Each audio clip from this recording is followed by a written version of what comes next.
नमस्कार। कार्यक्रम सूक्ष्म दृष्टिमा यहाँहरूलाई स्वागत छ। दर्शकहरू, संविधान जारी भएको 6 वर्ष भयो। यो 6 वर्षको अवधिमा संविधानलाई अपनत्व कतिले ग्रहण गरे भन्ने यति बेलाको अहम प्रश्न छ। विशेष गरी 2072 साल असोज 3 गते आजकै दिन यो संविधान जारी भएको थियो प्रथम राष्ट्रपति रामवरण यादवको हातबाट। विशेष गरी 65 वर्ष पुरानो 65 वर्षदेखिको इच्छा आकांक्षा त्यो बेला पुरा भएको थियो, जुन दिन आजको दिन थियो। 35 भाग 308 वटा धारा र 19 अनुसूची रहेको नेपालको संविधान जारी भइसकेपछि यो संविधान भित्रको यसलाई कार्यान्वयनको पाटो कस्तो छ त? 6 वर्षको अवधिमा यसको कार्यान्वयन कसरी भइरहेको छ?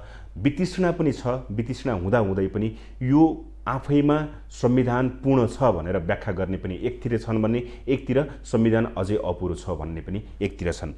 विशेष गरी 2063 साल पुस 1 गते तत्कालीन नेकपा माओवादी लगायत 8 दलले हस्ताक्षर गरेको संविधान मसौदा अनुरूप 2063 साल माघ 1 गते जारी गरेको अन्तरिम संविधानलाई प्रतिस्थापन गर्दै यो पूर्ण संविधान जारी भएको हो। वास्तवमा यो संविधान के छ, संविधानमा के नपुग छ र अहिले यसका मूल मुद्दामा विरोध भइरहेको छ, यस विषयमा चर्चा गर्नेछौँ। 6 वर्षको यात्रा संविधानको कस्तो रह्यो, यस विषयमा चर्चा गर्नेछौँ। मसँग हुनुहुन्छ काठमाडौँ विश्वविद्यालयका स्कुल अफ लका प्राध्यापक डाक्टर विपिन अधिकारी, जो संविधानविद पनि हुनुहुन्छ। स्वागत छ डाक्टर। हुनुहुन्छ? ठीक छ। संविधान बनेको 6 वर्ष भयो डाक्टर साहब, के पाउनु भएको छ? यसको कार्यान्वयनको स्थिति कस्तो हो अहिलेसम्मको परिवेशमा? कार्यान्वयन हुँदै आएको हो। अहिले अलिकति शिथिल देखिएको छ राजनैतिक यो जुन विभिन्न विषयान्तर भइरहेको छ विषयहरूमा, त्यसले गर्दाखेरि नभए अब सुरुको जुन एउटा जस्तो संविधान हामी कहाँ आएको थियो त्यसलाई कार्यान्वयन गर्नका लागि चाहिने कानुनहरू, नीतिहरू, एउटा नियमहरू बनेका छन्। अब ती बनेका जुन कानुन, नीति, नियमहरू छन् यिनीहरूलाई पनि परिमार्जन गर्नुपर्ने, त्यसलाई पनि अलिकति अनुभवका आधारमा खार्दै लग्नुपर्ने त्यो छ। त अब मलाई लाग्दछ बढी अहिलेको स्थिति के हो भने कि संविधान कार्यान्वयन गर्ने मात्र होइन, संविधानको रूपान्तरणको एजेन्डालाई अगाडि बढाउने हो। त्यो रूपान्तरण भनेको केवल छिटो गरेर मात्र हुँदैन। त्यसका लागि साँच्चैकै कमिटमेन्ट चाहिन्छ, प्रतिबद्धता चाहिन्छ। कस्तो खालको कमिटमेन्ट, कस्तो खालको प्रतिबद्धता? जस्तो अब संविधानले जे भनेको छ, जस्तो हामीले भनौँ नेपालको संविधानले पहिलोपल्ट जुन प्रस्तावनामा देशमा चाहिँ देशभित्र जो ल्याउनु पर्ने जुन परिवर्तन हुन्छ यो संविधानको मार्फत, गणतन्त्र, संघीयता, धर्मनिरपेक्षता। अब मलाई लाग्दछ कि गणतन्त्र भनेको प्रियाम्बलको कुरा होइन, तर मुख्य कुरा चाहिँ के हो भने यो देशमा जुन एउटा फ्युडल सामन्ती शासन व्यवस्था, त्यसका जुन संस्कारहरू छन् त्यसलाई परिवर्तन गर्ने हैन, देशको राज्य पुनर्संरचना गर्ने। त्यति मात्र होइन, यसलाई चाहिँ जुन एउटा बहुजातीय, बहुभाषिक, बहुधार्मिक, बहुसांस्कृतिक मुलुकको रूपमा रूपान्तरण गर्ने, देशलाई समाजवादीकरण गर्ने, यी सबै कुराहरू चाहिँ नयाँ संविधानको कमिटमेन्टहरू हो। अब यो कमिटमेन्टहरूका लागि कानुनहरू चाहिँ जस्तै मौलिक अधिकारदेखि लिएर संवैधानिक अङ्गहरू निर्माण गर्नेदेखि लिएर त्यसलाई, त्यसको कार्यक्षेत्रलाई चाहिँ कानुनबाट चाहिँ नियमन गर्नेदेखि लिएर सबै कुराहरू भएका छन्। तर ती भएका कुराहरूले साँच्चैकै जुन संविधानको प्रस्तावनाको उद्देश्य छ त्यो उद्देश्यलाई चाहिँ हिट गर्न सकेका छन् त, कार्यान्वयन गर्न सकेका छन् त? हामीले देखाउन सक्छौँ यो देशको चाहिँ 6 वर्षमा कसरी समावेशीकरण भयो, कसले दिने त्यसको जवाब? त्यस्तै समानुपातिक भनिन्छ, यो समानुपातिक भन्ने कुरालाई कसरी चाहिँ कार्यान्वयन गरिँदैछ भन्ने कुरो, किनभने त्यो चाहिँ केही क्षेत्रको महत्त्वपूर्ण मागहरू थिए। त्यस्तै हामी तपाईँले धर्मनिरपेक्षतादेखि लिएर चाहिँ विभिन्न जात जाति र क्षेत्रका जुन आफ्ना कुराहरू छन्, जुन एउटा उनीहरूले संविधान निर्माणबाट स्थापित होस् भन्ने चाहन्थे हो, त्यसमा चाहिँ के रूपान्तरण भयो त? त्यो रूपान्तरण हेर्ने बेला चाहिँ हो। र अब कस्तो पाउनु भएको छ रूपान्तरण? हिजो चाहिँ कानुन देखाउनु पर्याप्त थियो होइन, किनभने हामीलाई 100औं कानुन नयाँ बनाउनु पर्ने थियो। त्यसलाई चाहिँ के भने संविधानलाई कार्यान्वयनको एउटा आधार तयार गर्नु थियो। आज त कानुन छ, त्यो आधार छ, संविधान छँदैछ। अब त्यो एजेन्डा जुन एजेन्डामा देश जाँदैछ त्यहाँ चाहिँ के भए भन्दाखेरि हामी देख्छौँ त्यसबारेमा फोकस पुगेको छैन, पर्याप्त रूपमा दृष्टिकोणहरू स्थापित हुन सकेको छैन। र मैले हेर्दाखेरि के देख्छु भने सबै कुरो सुरु भएको छ, तर जुन राजनीतिक एउटा क्षेत्रमा आउनुपर्ने जुन परिवर्तन हो संविधान कार्यान्वयनका लागि, त्यो परिवर्तन आएको छैन। ओके, संविधानप्रति 90%ले सहमति जनाएर जारी गरेको संविधान है, 598 जना सभासद मध्ये 507 जनाको सहमति, 25 जनाको असहमति, 66 जना सभासदले निर्णायक बहस अस्वीकार गरेको अवस्था, त्योबाट संविधान जारी भएको यो संविधान अपनत्व भन्ने कुरा यो 6 वर्षको अवधिमा त्यो ग्रहण गरेको, त्यो अपनत्व लिएको देख्नुहुन्छ तपाईँ? अब अपनत्व दुईटा सेन्समा हेर्नु पर्यो। हिजो चाहिँ एउटा हटबेडमा थियो होइन संविधान, त्यो चाहिँ जलिरहेको ओछ्यानमा तपाईँ चाहिँ संविधान आएको, अब त्यसको तातो यसलाई थियो, तर आज त्यस्तो छैन। त संविधानलाई स्टेक होल्डरहरूले जसलाई लाग्दथ्यो परिवर्तन चाहिएको छ, उनीहरूलाई अब चाहिँ रियलाइज हुँदैछ कि यो संविधानमा केही छ, यो संविधान मासिएला कि लुटिएला कि यसलाई चाहिँ कुनै किसिमले चाहिँ प्रभावित गर्ने कोसिस हुन्छ कि भनेर अदालत गइरहेका छन्। त्यो के भने राजनीतिक वृत्तमा चर्चाको विषय छ। त जसले एकदमै खरो टिप्पणी गर्थ्यो आज ऊ परीक्षण गर्न तयार छ। तर संविधान निर्माताहरूमध्ये जो बहुमत थिए उनीहरूको निष्ठा चाहिँ त्यस बमोजिम छ कि छैन भन्ने कुरो पो त अहिले इस्यु छ। अब गर्न खोजिएको थियो। अब अपनत्व भनेर के हुन्छ भने आजका मितिमा संसारको कुनै संविधानमा पनि यहाँका मान्छेले कुरा गरे जस्तो त्यस्तो अपनत्व छैन। तपाईँ अमेरिकामा सबैभन्दा धेरै संविधान जलाउने देश त अमेरिकीहरू नै होला। अब हामीले उनीहरूको क्वालिटीको डेमोक्रेसीलाई हामी क्वेसन त गरिरहेको छैनौँ, तर यस्ता संविधानहरू धेरै छन् जो नयाँ छन् तर विरोध भइरहेको छ। त विरोध हुनु भनेको एउटा लिभिङ कन्स्टिट्युसन, स्वाभाविक प्रक्रिया। विरोध भए, त्यसका बारेमा टिका टिप्पणी भए, समीक्षा भए त अनि त्यो रिफर्म हुँदै जान्छ। त त्यस हुनाले अपनत्व भनेर यो संविधानको विरुद्धमा कोही चाहिँ अब भोक हडताल गरेर त बसेको छैन होइन, कहीँ भायोलेन्स छैन, कसैले चाहिँ के भने रोदन र क्रन्दन छैन। तर के छ भने कि यो एउटा पोइन्ट अफ डिपार्चरका रूपमा अगाडि जानुपर्छ, एजेन्डाहरू छन्, तर स्थिरता पनि चाहिएको छ, हामीलाई विकास पनि चाहिएको छ, तर संशोधनको प्रक्रियाहरू पनि क्रमशः सम्पन्न गर्नुपर्छ भन्ने दृष्टिकोण त संसारभरि छ, हामी कहाँ पनि छ। अपनत्वको अभाव छ जस्तो लाग्दैन। अब 4 जना मान्छेहरू जसले यो संविधानका बारेमा धेरै तिखो नराम्रो नमिठो कुराहरू गरे, उनीहरू त सबैभन्दा पहिले यो के हो भनेदेखि नेतृत्वदायी भएर हिँडेका थिए। तिमीले गरेको 4वटा कुरा देखाउ त भन्दा देखाउन सक्ने अवस्था छैन।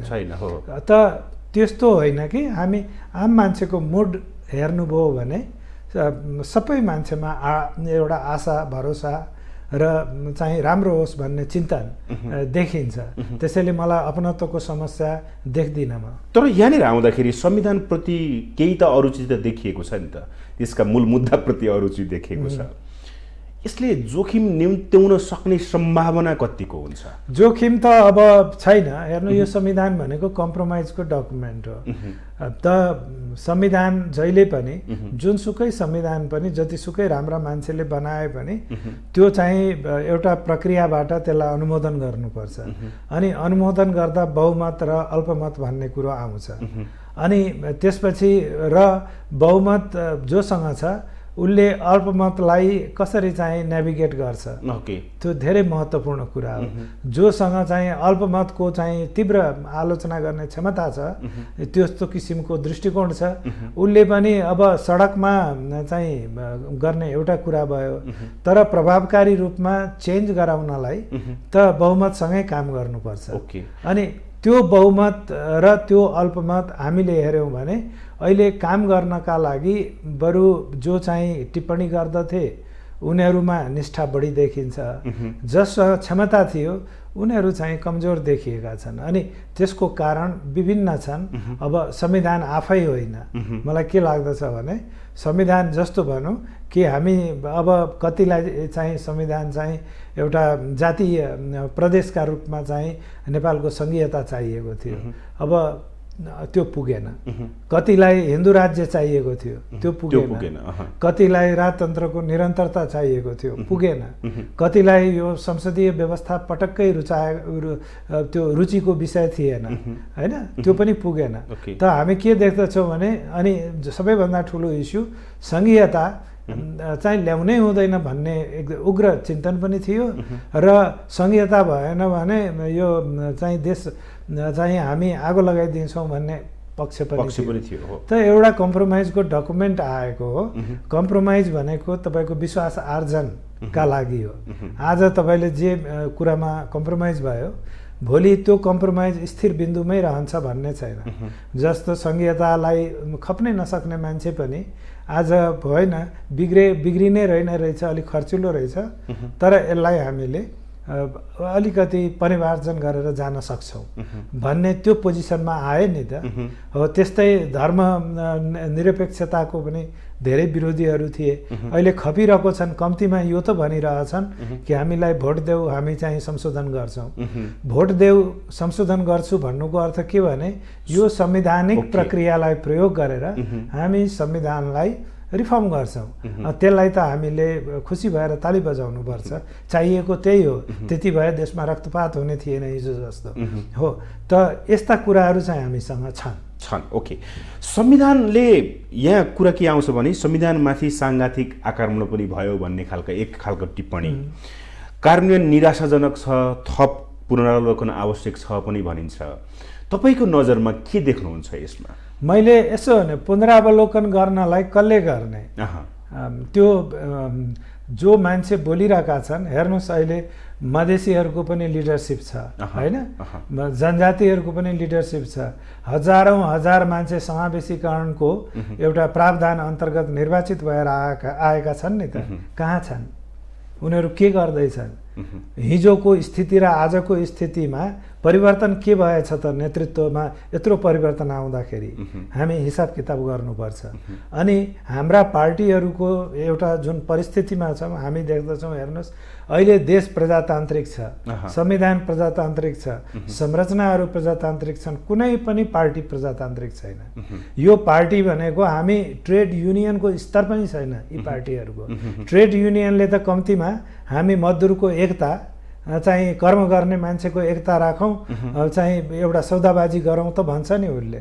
हाम्रो राजनैतिक पार्टीहरूसँग खोइ त संविधानले भन्दछ हरेक राजनैतिक पार्टीको चाहिँ आन्तरिक प्रक्रियाहरू प्रजातान्त्रिक हुनुपर्दछ। त्यो प्रजातान्त्रिकरणको अडिट कसले गर्ने? किन भइरहेको छैन? एउटा। दोस्रो, हरेक पार्टीहरूभित्रको जुन संरचनाहरू छन् भने ती संरचनाहरू तपाईँले हेर्नुभयो भने के पाउनुहुन्छ भने संविधानले भन्दछ त्यो निर्वाचित प्रतिनिधिहरूबाट पूर्ति गरिनुपर्छ भनेर। त्यो एउटा बाध्यात्मक व्यवस्था हो।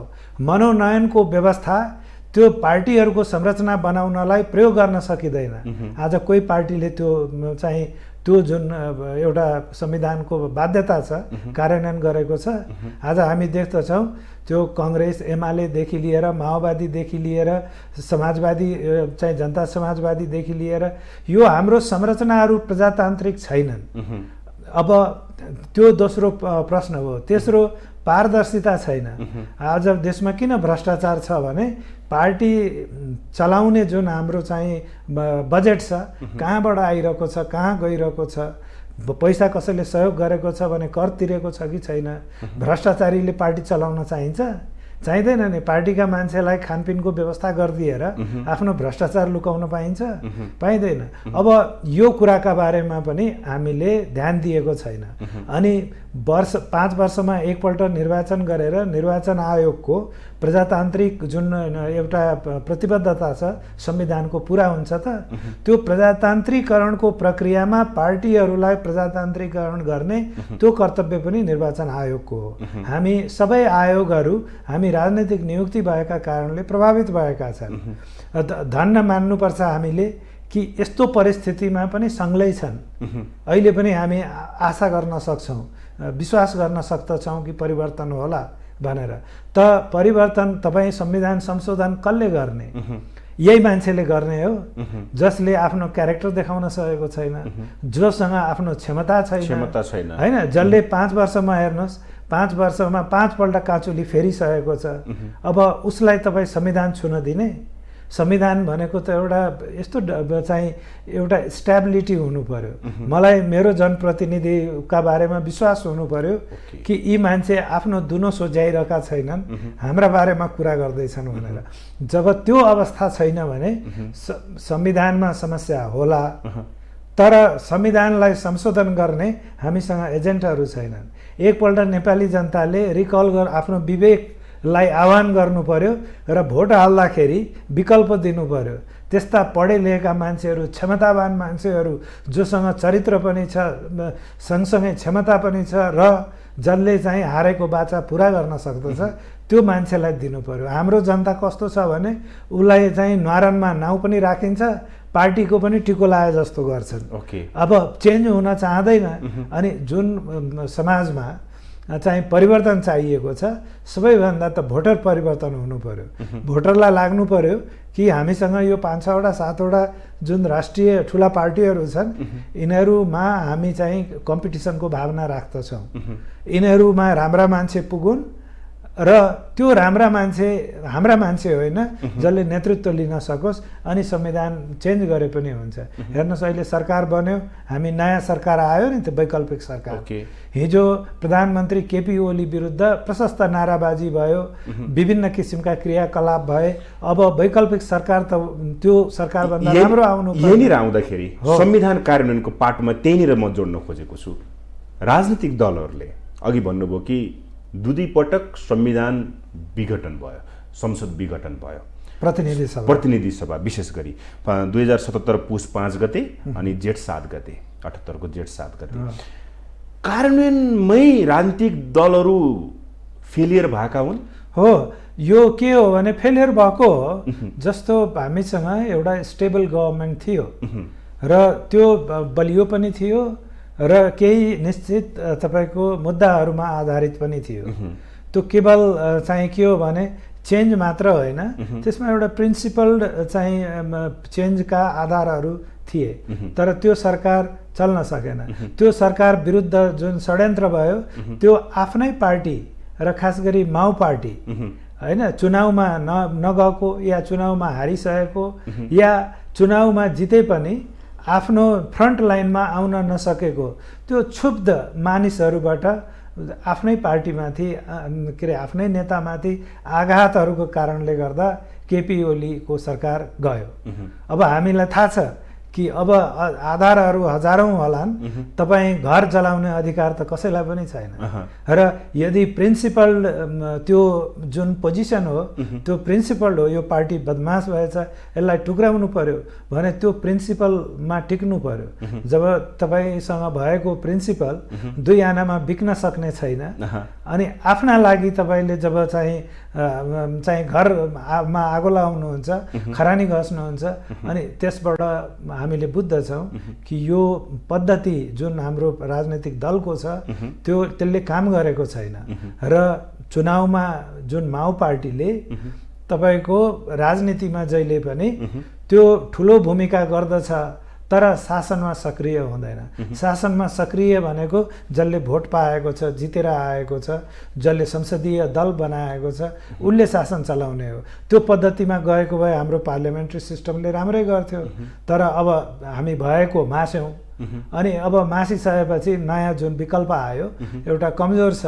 अब त्यो कमजोर विकल्पले आफूलाई जोगाउने कुरो सोच्ने कि अनि उसले चाहिँ यो संविधान कार्यान्वयनप्रति निष्ठा देखाउने। त्यही त, यहीँनिर कार्यान्वयनको विषयलाई यसभन्दा अगाडिको सरकार पनि अहिलेको सरकार पनि अध्यादेश हो सक्दै अध्यादेश छ। अध्यादेश मात्र होइन, हामी अध्यादेश एउटा भयो, हामी ओके। देख्दछौँ कि शासन अध्यादेशले गरिँदैन। राम्रो संविधान, आधुनिक संविधानहरूमा तपाईँको अध्यादेशको व्यवस्था पनि राखिएको हुँदैन। ओके। किनभने 15 सालको संविधानले जब अध्यादेशको बारेमा व्यवस्था राख्यो त्यो बेला हामीसँग संसदीय परिपाटीको कन्सेप्ट पनि थिएन, अलिअलि झझल्को हामीले प्रयोग गरेको थियौँ होइन। त्यस्तो बेलामा अब संसदीय अभ्यास छैन, संसदको बारेमा राम्रो तयारी छैन, गर्ने कामहरू त्यो प्रक्रियाहरू अब हुन सक्दछ आपत विपद परोस्, हुन सक्दछ कानुनको शासनलाई चाहिँ अलिकति प्रवर्धन गर्नका लागि अध्यादेश नै जारी गरेर भए पनि तत्कालका लागि अपवादको व्यवस्थाका आधारमा पनि कानुनको शासन ग्यारेन्टी गर्न सकियोस् भन्नका लागि एउटा अपवादको व्यवस्था राखियो। हाम्रो सरकारहरूले के गरे भने, म अहिलेको सरकार मात्र भन्दिनँ, सातवटा सरकार हो, धेरै सरकारहरू आइसके गइसके, उनीहरूले अध्यादेशलाई चाहिँ संसदको चाहिँ एउटा कानुन निर्माणको प्रमुख चरित्र अनि संसद चाहिँ त्यो बाध्यताका रूपमा त्यसरी स्वीकार गरियो। अनि अध्यादेश चाहिँ के भनेदेखि अध्यादेश ल्याउने, काम गराउने, संसदबाट प्रतिस्थापन भयो भने बडो राम्रो, प्रतिस्थापन भएन भने गर्न खोजेको काम त गरिहालियो नि। अनि अदालतले पनि के गरिदियो भने अब अदालतको चाहना पनि के हुन्छ भने भविष्यमुखी हुन्छ। भरसक सरकारलाई अप्ठ्यारो पनि नगरौँ, कानुनको शासन होस्, तर त्यो के हो भने भस्मासुरको लयमा हरेक कुरोलाई भस्म गरौँ भनेर सोच्दैन अदालतले। अनि त्यो कमजोरीबाट हाम्रो चाहिँ शासकहरूले फाइदा उठाए। त्यहीँनिर कार्यपालिका, व्यवस्थापिका र न्यायपालिका, यी तीन चिज को तादम्य नमिल्दाको परिणाम यो स्थिति हो अथवा संविधान माथिको खेल हो? मलाई लाग्दछ न्यायपालिका र व्यवस्थापिकाको समस्या होइन, समस्या सरकारको हो। ओके। सरकारले जहिले पनि यो हाम्रो सिद्धान्तले कानुन बनाउने संसदले हो र संसदमा ल्याउने कानुनको तयारी मूल रूपमा सरकारले गर्ने हो। अब तयारी गर्नेले पहिले चाहिँ एउटा पद्धति छ, जस्तो बेलायतमा तपाईँले कानुन ल्याउँदा पहिले सबैभन्दा पहिले त्यो 0बाट 1मा जाँदा ग्रिन पेपर ल्याइन्छ। त्यसले चाहिँ त्यसलाई चाहिँ स्पष्ट गर्दछ हामीले कस्तो कानुन ल्याउन खोजेको हो, कस्तो परिवर्तन चाहियो, त्यो नीतिगत कस्तो हुने, हाम्रो कुनै चाहिँ उद्देश्य, कुनै प्राथमिकता छैन, हामी जनता बुझ्न चाहन्छौँ भन्छन्, ग्रिन पेपर ल्याउँछन्। अनि ग्रिन पेपरमा प्रशस्त छलफल भएपछि अब सरकारले भन्छ मैले जनता बुझेँ, हामी यस्तो पोजिसन लिन्छौँ, यस्तो कानुन, यस्तो विशेषता, यो हो श्वेतपत्र भनेर त्यसलाई व्हाइट पेपर भनिन्छ। अनि त्यो व्हाइट पेपर लिएर संसद जान्छन्, संसदमा छलफल हुन्छ, नीति तथा कार्यक्रममा आउँछ, अनि सरकारले सम्बन्धित लाइन मिनिस्टरबाट चाहिँ यो विधेयकहरू पेश गराउँछ। हामीले संसदलाई बलियो बनाएकै छैन। संसद जहिले पनि हामीले देख्यौँ, अहिले हेर्नुहोस् लगातार 3वटा संसद चाहिँ त्यो संविधानको चाहिँ प्राविधिक मापदण्ड पुरा गर्ने बाहेक केही पनि काम हुन सकेको छैन।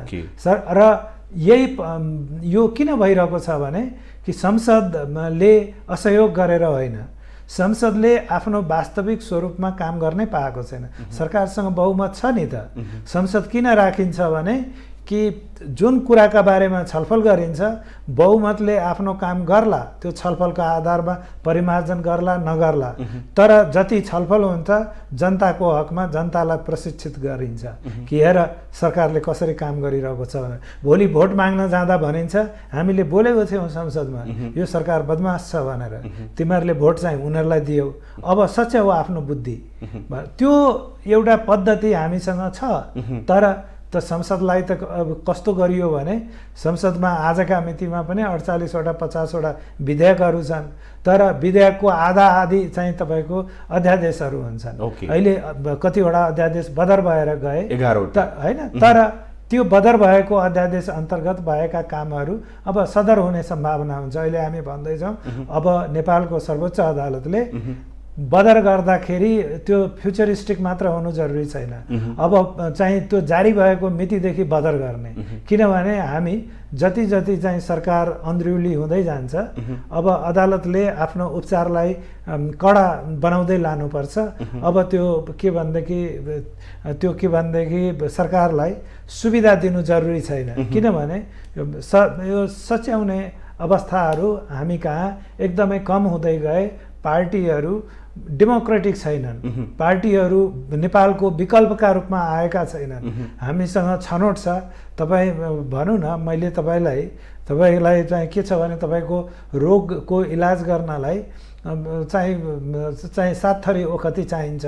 अब तपाईँ 7वटा ओखती 9 फरक छन्, तर कन्टेन्ट एउटै छ भने कसरी इलाज गर्नुहुन्छ? तपाईँको आवश्यकता त ओखतीबाट पुरा हुँदैन। हाम्रो अवस्था त्यो हो। त त्यसको इलाज चाहिँ अब मैले भने त्यो चाहिँ जनस्तरमा चाहिँ त्यो मतदानको प्रक्रिया प्रभावित गर्नु पर्यो र राष्ट्रिय दृष्टिकोण बन्नु पर्यो कि हाम्रोलाई होइन राम्रोलाई भोट हाल भनेर। राजनीतिमा नीति र चरित्र भनिन्छ कि विशेष गरी संविधान अनुसारको त्यो आचरण चरित्र परिवर्तन गर्न नसक्दाको परिणाम अहिले देशले भोग्नु परिरहेछ भनेर बुझ्दा हुन्छ? एकदमै हाम्रो समस्या संविधानको हुँदै होइन। तपाईँ त यो हेर्नुहोस्, यो के छ भने यो के भने घोडागाडीको जमानाको संविधान अमेरिकाको आजसम्म मजाले चलिराखेको छ। त मान्छे राम्रा भए संविधान समस्या हुँदैन रहेछ। जब मान्छे राम्रा हुँदैनन् अनि संविधानलाई हाम्रोमा अब हिजो देशमा राजा थिए, सबै राजाको पगडी गुथेर उसलाई हुत्याइदिँदाखेरि भयो। यो 7वटालाई कसले हुत्याउने? त त्यो हुत्याउनका लागि हो त्यो हाम्रो समस्या हो। अनि संविधानमा हामीले चाहिँ समाधान खोजिरहेको छौँ। समाधान त हाम्रो नेतृत्ववर्गबाट आउने हो। अनि नेतृत्वमा समस्या छ भने त्यसको चाहिँ जिम्मेवारी आम जनताले लिनु पर्यो। र त्यस हुनाले मैले भने नि, आम जनतामा शिक्षा पुगेको छैन मतदाता। अब त्यतापट्टि सबैले चाहिँ फोकस गर्नु पर्यो। जनताले बुझेको संविधान र राजनीति गर्ने राजनीतिक दलहरूले त्यसका पात्रहरूले बुझेको संविधानमा फरक पर्यो कि जस्तो छ नि त? पात्रहरू यस्तो देखिन्छ, पात्रहरूसँग ठुलो कज भएन, अलिअलि सम्भावनाहरू देखिएको थियो। मलाई पनि के लाग्दथ्यो भने कि होइन अब अलिकति फरक चाहिँ हुन्छ भनेर। तर के देखियो भने कि मूलतः हाम्रो समस्या एकदमै नेतृत्वको समस्या नै हो। र नेतृत्वले हामीसँग किन बिपी कोइराला जस्तो मान्छे निस्किरहेको छैन? यत्रो चुनाव हुन्छ, अरबौं रुपियाँ हेरौँ, देशलाई भिखारी बनाएर चुनाव हुन्छ, हो गएन? चुनाव हुने बित्तिकै देशमा 15% 20% इन्फ्लेसन हुन्छ, त्यत्रो पैसा खर्च हुन्छ। अनि त्यसले दिने आउटपुट के भन्दा अनि हामीसँग आउटपुट छैन। अनि समस्या त त्यहाँ हो नि त। हेर्दाखेरि म्यान्डेट 5 वर्षको म्यान्डेट, त्यो 5 वर्षको बीचमा सरकार परिवर्तन, 2 पटक प्रतिनिधि सभा विघटन, सर्वोच्चले पुनर्स्थापना गर्नुपर्ने स्थिति, सत्ता गठबन्धन दलको गतिविधि र संसदमा भएको गतिविधिलाई तपाईले कसरी निहाल्नु भएको छ? मैले सत्ताको हिसाबले मैले भने कि राम्रा कामहरू पनि भएका छन्। हामी बोल्दा बोल्दै कहिलेकाहीँ के हुन्छ भने कि ती मान्छेहरू, त्यो संस्थाहरू, त्यस्ता किसिमका चाहिँ क्षेत्रहरू जसले साँच्चीकै योगदान गरेका छन् उनीहरूको कम मूल्याङ्कन भयो जस्तो पनि देखिनु हुँदैन। हाम्रो लिडरसिपको प्रब्लम चाहिँ भयावह प्रब्लम भएर आयो। जस्तो हाम्रो लिडरहरूमा चाहिँ के देखियो भने हामी 6 वर्ष अगाडि यत्रो ठुलो मेहनत गरेर ल्याएको संविधान छ, हाम्रो बानी बेहोरा, हाम्रो तौर तरिकाहरू रूपान्तरण गर्नुपर्छ, यसलाई सुटेबल बनाउने कोसिस गर्नुपर्छ भनेर त्यसरी सोचिएन। अब कामहरू भएका छन्, तर जुन कमिटमेन्ट चाहिन्छ नि एउटा समस्यामा भोको मान्छेले कसरी काम गर्छ हो, त्यो चाहिँ जोस, जाँगर, उत्साह, प्रतिभा र चाहिँ चरित्र त्यो चाहिँ नेतृत्ववर्गबाट देखिन सकेन। र देखिन कसैलाई लाग्दछ कि म अब पार्टीको अध्यक्ष छु, जिन्दगीभरि मै भइराख्नुपर्छ, अब कसरी चेन्ज होला? अब लाग्नु पर्यो नि। मैले विद्यार्थीलाई पढाउँछु, मैले जहिले पनि के सोचिराख्छु भने कि म I will live through these students, होइन? मेरो जिन्दगी त सधैँ रहँदैन, तर मेरो विचारहरू, मेरो दृष्टिकोणहरू यी बच्चाहरूबाट बाँच्ने छ, म भए पनि नभए पनि। त त्यो त राजनीति गर्ने मान्छे जो राष्ट्र निर्माताहरूले झन् सोच्नुपर्ने हो। अब त्यस्तो हुन सक्छ। त्यो एउटा टिचरको एथिक्स पनि तपाईँको लिडरमा नहुँदा अनि देशले सफर गर्दछ अनि हामीले तेरो मेरो भनिदिन्छौँ। राम्रोलाई राम्रो नराम्रोलाई नराम्रो भन्यो भने त्यो नराम्रो भन्दा पनि मान्छेलाई नराम्रो लाग्दैन। तर त्यो स्तर पनि हामीसँग छैन। क्रिटिकहरूको समस्या त्यस्तो छ। मिडिया हेर्नुहोस्, बिजनेस हाउसहरूले चलाउँछन् अनि के छ भने मिडियालाई लाग्दछ सबै कुराको ओखती हामीसँग छ अनि गलत कुरामा पनि लबिङ गरेर हिँड्यो, राइट कुरामा पनि त्यो राइट टु इन्फर्मेसनको सम्मान हुन पाउँदैन। त यी सबै कुरो एउटा क्षेत्रसँग मात्र सम्बन्धित छैन, तर लिडरसिप चाहिँ धेरै इम्पोर्टेन्ट हुँदो रहेछ र त्यो लिडरसिपले गर्दाखेरि अनि हाम्रो त्यो जुन भिजिबल चेन्ज नदेखिएको हो। ओके, अब संविधान कार्यान्वयन भएको हो या होइन भन्ने कुरा सुरुमै एउटा मधेस केन्द्रित दलहरूले त्यो बेलाको त्यसमा विरोध जनाए। मैले अघि भने लगभग कति 25 जनाको असहमति, 25 जना सभासदको असहमति थियो। समस्या बाँकी नै छन्, नागरिकता विधेयकदेखिको कुराहरू छन् संविधानमा। समाधान गर्ने सामर्थ्य नेताहरूसँग छैन कि राज्यसँग छैन, कसरी बुझौँ? यस्तो छ, अब नेता राज्य यो त परिपाटी हो। अहिले के देखिन्छ भने मैले अघि सुरुमै भने कि संसदमा 33% महिला होइन संविधानले ग्यारेन्टी गर्यो। आज यत्रो ठुलो महिलाहरूको चाहिँ स्पष्ट एउटा भिजिबल संसद छ। हामी महिलाको इस्युमा यत्रा कानुनहरू आयो देशमा होइन, दर्जनौँ कानुन बने, 100औं कानुन चाहिँ तपाईँको रिभिजन भयो। कसरी इम्प्रुभ गरे त? ती 33% महिलाहरूको कन्ट्रिब्युसन के भयो यसमा? त्यो एक्सप्लोर गर्नु पर्दैन त अहिले?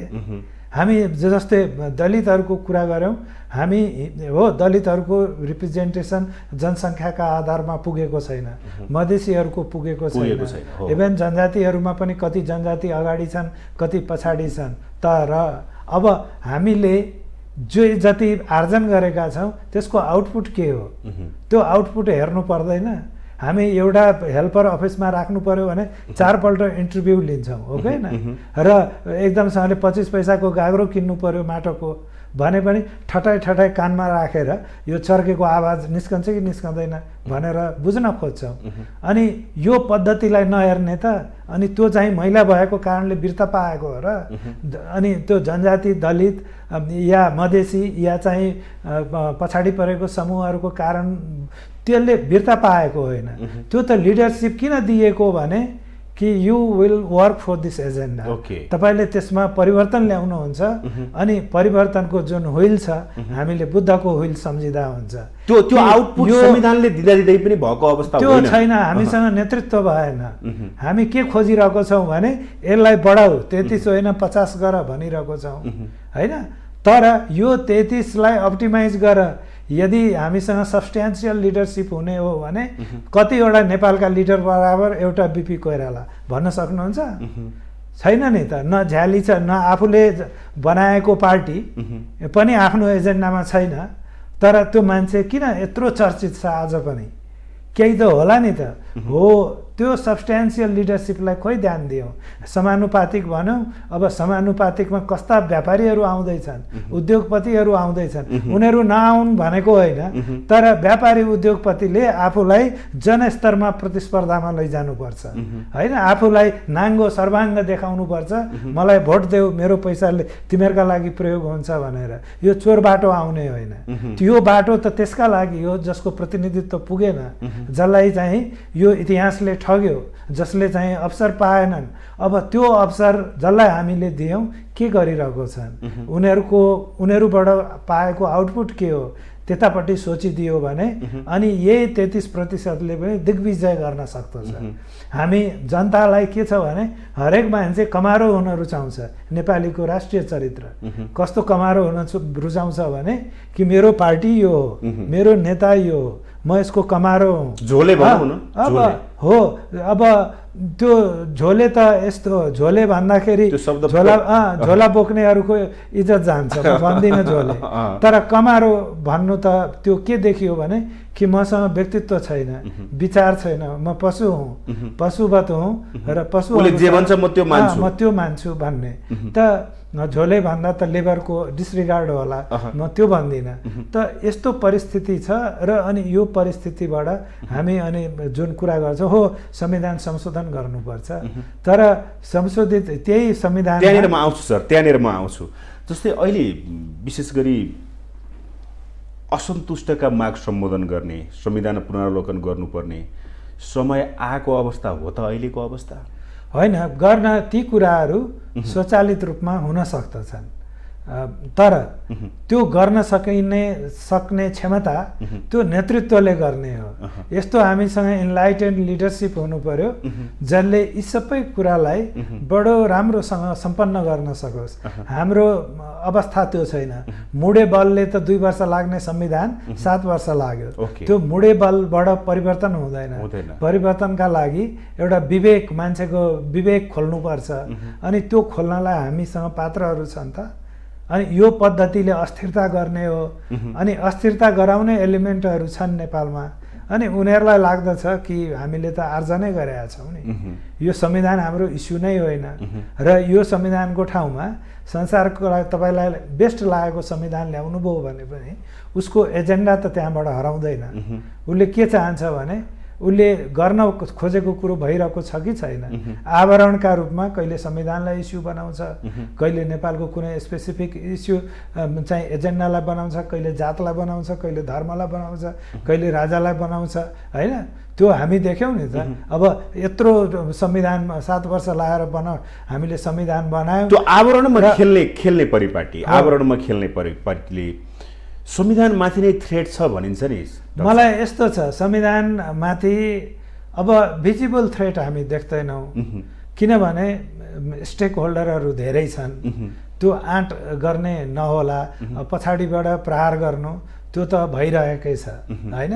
जस्तो प्रधानमन्त्री केपी ओली नियुक्ति भएको दिनदेखि भारतीय मिडियाले यिनलाई मास्नुपर्छ, यो भारत विरोधी हो, ब्लकेटको बारेमा उहाँको दृष्टिकोणहरू जुन आयो त्यसलाई लिएर धेरै चाहिँ कटाक्ष गरे। त्यो त हामीलाई थाहा थियो नि। अनि अब इस्यु के हो भने हाम्रो राजनीतिलाई हामी आफ्नो नेपालका लागि प्रयोग गर्छौँ कि हिन्दुस्तानका लागि गर्छौँ, या चिनियाका लागि गर्छौँ, वा अर्कोलाई गर्छौँ, या अर्कोको लागि गर्छौँ, हो त्यो इस्यु हो। त जति जति जनता सामर्थ्यवान हुँदै जान्छन् यस्ता एलिमेन्टहरू कमजोर हुँदै जान्छन्। थ्रेट होइन त्यसो भए? मलाई थ्रेट लाग्दैन। मलाई लाग्दछ अब के भनेदेखि थ्रेट हिजो थियो, होइन? हिजो थियो तब त 47 सालको संविधान गयो, नभए यही संविधान ल्याउनलाई त त्यही संविधान संशोधन गरेर पनि पुग्थ्यो, होइन? र त्यो संशोधनको कारणले गर्दा देश अस्थिर पनि हुने थिएन, र यो देशमा भयानक एउटा सिनेरियो क्रिएट गरेर जुन परिवर्तन गराइयो त्यसको चाहिँ आवश्यकता पनि हुन्थेन। भनेपछि संविधान सर्वस्वीकार्यता, संविधानमाथिको सर्वस्वीकार्यता बढेको हो कि घटेको हो अहिलेको परिवेश? अब मलाई लाग्दछ संविधानको सर्वस्वीकार्यता बढेको छ। त्यो कम्तीमा पनि धेरै पक्षलाई लागेको छ कि जे छ त्यसको कार्यान्वयन भइदियो भने यो हाम्रा लागि राम्रो प्रस्थान बिन्दु हुन्छ, हामी यसलाई जनमतबाट परिमार्जन गर्न सक्छौँ भन्ने लागेको छ। हेर्नुहोस् न, तपाईँ मधेसी पार्टीहरू हिजो त धेरै उत्ताउलो कुरा गरेको हो नि त। अब असहमति धेरै थिएन त आज एउटा प्रिन्सिपल्ड भएर यसलाई अगाडि लैजानुपर्छ भन्ने कुरामा धेरै राम्रो चाहिँ दृष्टिकोण राख्दछन्। त्यो भनेको संविधान भनेको एकदमै देउतै हो भनेर त भनेको होइन। त्यो के भनेको हो भने कि यो खेलको नियमले हामीलाई त्यो खेलको नियम परिमार्जन गर्न मद्दत गर्नेछ। त त्यो त्यति दृष्टिकोण हुनु जनजातिहरूमा, दलितहरूमा त्यो धेरै चाहिँ राम्रो पोजिटिभ हो। तर मलाई लाग्दछ हाम्रो इस्यु गभर्नेन्स पनि हो कि संविधानमा समस्या छ भनेर मात्र होइन, त्यो यो गभर्नेन्स भन्नाले सरकारले जे गर्नुपर्दछ, जो डेलिभर गर्नुपर्छ जनतालाई, होइन? त्यो घाँस बाँस कपासका कुराहरू र जुन भाषा धर्म चाहिँ लिङ्गदेखि लिएर क्षेत्रीयताका कुराहरू छन्, संविधानको कमिटमेन्टलाई घर दैलोमा पुर्याइदिने हो। त्यो हुने बित्तिकै यो संविधानका बारेमा मान्छेले विकल्पमा होइन, यो संविधानको स्थिरता र यसबाट हुने परिवर्तनलाई धेरै महत्त्व दिन सक्छन्। त्यहाँनिर आउँदाखेरि संविधानले अघि भन्नु घर दैलोसम्म पुर्याइदिने हो। सिंहदरबारको कुरा चाहिँ अब स्थानीय तहमा भनेर भनियो होइन। एकदमै जनताले संविधानले जनतालाई केही दियो मौलिक हक, विशेष गरी मौलिक हकको विषयमा अघि घर दैलोसम्मको कुरा गर्दाखेरि त्यो अनुभूति गर्न पाएनन् भन्ने अहिले जनगुनासो बेसी छ नि डाक्टर साहब। हो, त्यो त्यस्तो देखिँदैछ किनभने संविधानको शब्दहरू चाहिँ धेरै तपाईँ त्यसमा के छ भने वजन धेरै छ, तर त्यसलाई चाहिँ जुन राजनीतिमा जसरी प्रयोग गरिँदैछ त्यो हलुको हुन लाग्यो। ओके। र जस्तै मौलिक अधिकारको कुराहरू हामीले सरकारले भन्न सक्नु जसले प्रत्यक्ष जनतालाई प्रभाव पार्छ। हो, आज आवासका लागि मात्र भनेर हामीले यति अरब चाहिँ ऋण दियौँ जनतालाई या सहयोग गऱ्यौँ, या चाहिँ जोसँग चाहिँ घर थिएन, जग्गा थिएन, उनीहरूका लागि हामी यसरी रूपान्तरण गरेको छौँ। अब कानुन छ, संविधान छ, तर गर्ने एक्टरमा त्यो एजेन्डा नै छैन। जनता पहिला जस्तो थियो अहिले पनि त्यस्तै छ। हो, अब केही चेन्जहरू छन्, नभएको होइन। जस्तो सबैभन्दा ठुलो चेन्ज भनेको आज जस्तै भनौँ हामी प्रदेश नम्बर 2 को कुरो, अब अरबौँ रुपियाँ चाहिँ प्रदेशको बजेटमा छ। त्यो बजेटलाई आफ्नो अनुकूल हुने गरी होइन एउटा स्थानीयताको कसीमा कार्यान्वयन गरिँदैछ, अनि त्यसमा कमी कमजोरी छ भने त्यसलाई सिकिँदैछ। एउटा चेन्जको डिरेक्सनमा तपाईँ एउटा कटिबद्ध भएर लागेको समूह पनि त छ नि। त्यस्तै हामी देख्दछौँ स्थानीय सरकारहरू आएका छन्, पहिलोपल्ट यत्रो कामहरू गरेको छ। अब यसलाई चाहिँ केही पनि होइन भनिदिनु भएन।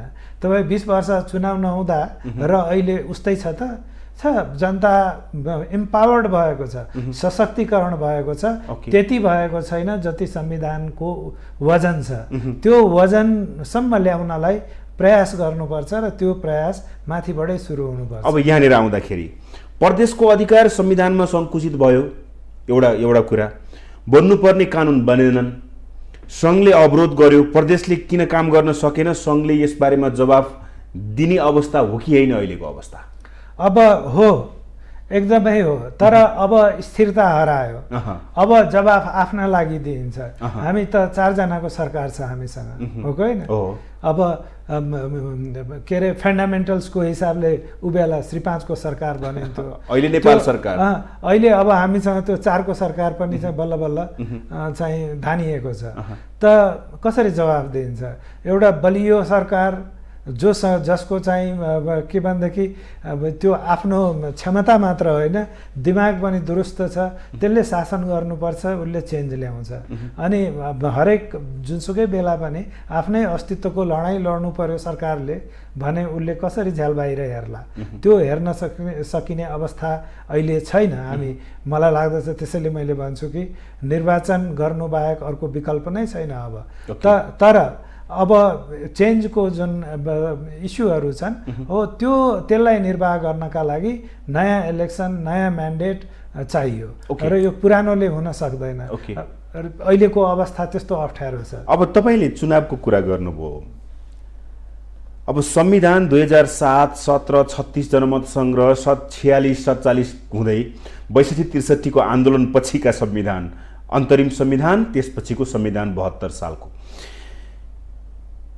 संविधान नेपालमा 10 देखि 15 वर्षको लगभग त्यतिको आयुको संविधानहरू बनेका छन् र त्यो अनुसारको कार्यान्वयन भएका छन्। यो संविधान 6 वर्ष भयो। अन्तिममा मेरो प्रश्न, 10-15 को आयुमा 6 वर्ष हुँदाखेरिको यो परिवेशलाई हेर्दाखेरि कतै यो संविधानको आयु पनि लगभग त्यसै पेरिफेरीमा सकिने हो कि भन्ने आशंका कि डाक्टर साहब, त्यो के देख्नुहुन्छ? अब त्यस्तो मलाई लाग्दैन, कम्तीमा पनि अहिलेको अवस्थामा त्यो देखिँदैन। किनभने यो जेनेरेसन जसले एउटा संविधान बनाउन 7 वर्ष गुमाएको छ, उसले त्यतापट्टि सोच्ने अवस्था देखिँदैन। अब कुनै षड्यन्त्रकारी हिसाबले काम भयो भने भन्न नसकिएला, तर सामान्यतः जनस्तरमा त्यो कुरोलाई अगाडि लैजान गाह्रो हुन्छ। तर संविधानका बारेमा यसको सर्वस्वीकार्यताको पहिलो शर्त यो सरकारले डेलिभर गर्नु पर्यो, उसले क्षमता देखाउनु पर्यो र त्यो क्षमता देखियो भने यो दीर्घजीवी हुँदै जान्छ। अहिलेको जुन हामीसँग चाहिँ असक्षमता को वातावरण छ अब त्यसलाई चेन्ज गर्नुपर्छ। अहिले जे जति हामीले देख्यौँ कि यसको भविष्य छैन भनेर त्यो भविष्य बनाउनुपर्छ र विरोधीहरूलाई किनारमा राख्नु हुँदैन। तपाईँ विरोधीहरूलाई जहिले पनि मेन स्ट्रिम पोलिटिक्समा ल्याउनुपर्छ। अनि त्यो मेन स्ट्रिम पोलिटिक्समा आउने बित्तिकै विरोधीले पनि आफ्नो प्रतिद्वन्दी कति बलियो छ भनेर त्यो बुझेर कुरा गर्नुपर्छ। अनि त्यसले आफ्नो स्तर मेन्टेन गर्नलाई पनि मद्दत गर्दछ एकातिर, अनि अर्कोतिर एकोमोडेट गर्नुपर्छ सबैलाई। तपाईँ यो संविधानले कसैलाई पनि प्रतिषेध गर्नुभयो भने के अरे यो प्रतिरोध गर्यो भने त्यो संविधान बलियो हुँदैन। यसमा हरेक मान्छे अटाउनु पर्यो र हरेकले आफ्नो भविष्य देख्नु पर्यो। अनि त्यो अटाउने र भविष्य देख्ने पद्धति का लागि अनि चाहिएको संशोधनहरू पनि गर्नुपर्छ। त्यो संशोधन गर्दा मतलब यो हुत्याउने प्रवृत्ति ठिक हुँदैन। प्रक्रिया के हुन्छ संशोधन? त्यो त संसदीय पद्धति छ नि त हामीसँग। अबको संशोधन संविधानको मापदण्डभित्र यदि गर्ने हो भने त्यो संवैधानिक प्रक्रिया संसदमै सुरु हुन्छ। नेपाल सरकारले वातावरण बनाउनु पर्यो, उसले चाहिँ आफ्नो भोट परिवर्तनका लागि हामी खर्च गर्छौँ भन्नु पर्यो, अनि ऊ अगाडि सरेपछि बाँकीले पनि ऱ्यासनल्ली त्यसलाई सहयोग गर्नु पर्यो। त नेपालको भविष्य केमा छ त्यतापट्टि लाग्नु पर्यो। त अहिले चाहिँ के छ भने यहाँनिर कतिपयलाई चाहिएको छ कि नेपाललाई यसै गरी लुडाएर 2-4 वर्ष 10 वर्ष राखेर यसलाई समाप्त गर्नुपर्छ भन्ने एलिमेन्ट पनि होला। तर मलाई लाग्दछ यो नेपाली पहिचान यो क्षेत्रमा सबैभन्दा पुरानो पहिचान हो। त्यो मान्छेले बिर्सिने कमेन्ट गर्नेले योजना बनाउनेले बिर्सन्छन् कि यो देश यस क्षेत्रको सबैभन्दा पुरानो देश हो भनेर। तर अब त्यतिले मात्र धानिँदैन। त्यो के हो भने त्यो कुरा हामीले फिल गर्ने हो, तर आफ्नो जुन शक्ति छ सम्वर्धन गर्दै जाने हो। त त्यो सम्वर्धनको कुरालाई चाहिँ हामी त्यो संशोधन या सुधारको प्रक्रियाबाट पनि जान सक्दछौँ। तर मलाई लाग्दछ कमजोर सरकारले यो चलाउने होइन।